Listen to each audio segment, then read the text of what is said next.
L'alzabara solenne nel cortile del Palazzo del Bo, il cuore della vita accademica. Il saluto commosso e carico di gratitudine al professor Federico Rea, direttore dell'unità operativa complessa di chirurgia toracica del Dipartimento di Chirurgia, stroncato da una forma di leucemia rara e aggressiva a 68 anni.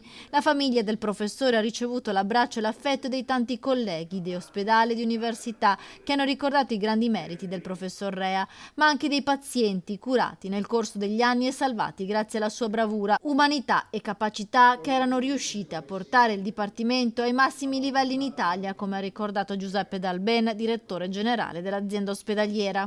Una persona che mi ha sempre proposto progetti innovativi, di valore, ma con grande entusiasmo, una persona che poneva i problemi, ma nello stesso tempo anche le soluzioni.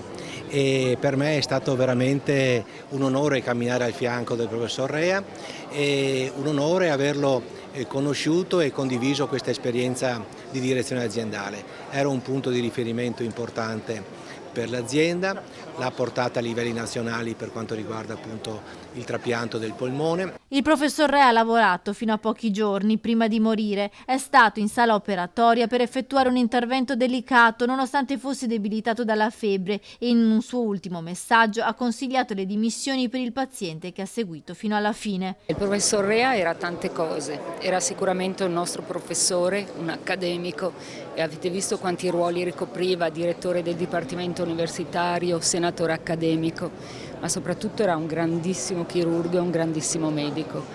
Il suo primo pensiero e il suo primo, penso, impegno era proprio quello nei confronti dei pazienti. Presenti alla cerimonia solenne il sindaco di Padova Sergio Giordani e il governatore del Veneto Luca Zaia.